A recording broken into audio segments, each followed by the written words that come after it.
UP के बरसाना मथुरा में रंगोत्सव 2025 के शुभारंभ हेतु आयोजित कार्यक्रम में सीएम योगी आदित्यनाथ पहुंचे।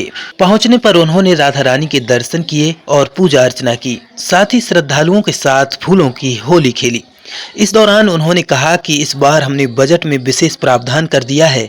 आप आश्वस्त रहिए, आशीर्वाद देते रहिए।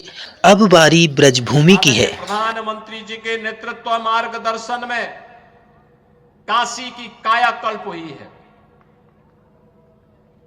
अयोध्या में प्रभु राम लला के 500 वर्षों के बाद विराजमान होने के अवसर पर अयोध्या को त्रेता युग की तरह फिर से सुंदरतम नगरियों में से एक बनाने का काम किया है। और अब जब महाकुंभ प्रयागराज के कार्यक्रम को सकुशल संपन्न करने के बाद अब हमें फुर्सत मिली है। यद्यपि यहां कार्य पहले प्रारंभ हो गए थे, लेकिन इस बार हमने बजट में विशेष प्रावधान कर दिया है। और आप आश्वस्त रहिए, बस आप आशीर्वाद देते रहिए, इंतजार करिए। जैसे अयोध्या आज सुंदरतम नगरी बन गई है, हमारा प्रयागराज सचमुच तीर्थों का राजा बनकर के चमकता हुआ दिखाई दे रहा है। दीप्यमान सूर्य की रूप में पूरी दुनिया को दिखाई दे रहा है।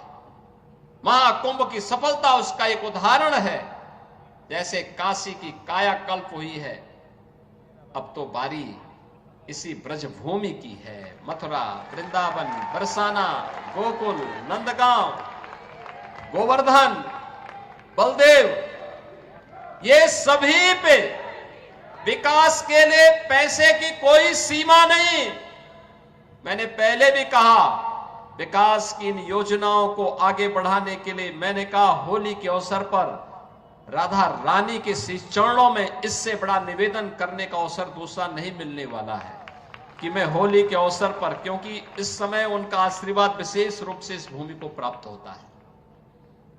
और इसीलिए इस अवसर पर मैं उनकी चरणों में, श्री चरणों में अपने सभी माननीय जनप्रतिनिधियों के साथ पूज्य संतों के सानिध्य में निवेदन कर लूं और इस बात के लिए आश्वस्त कर लूं कि उनकी कृपा बनी रहे।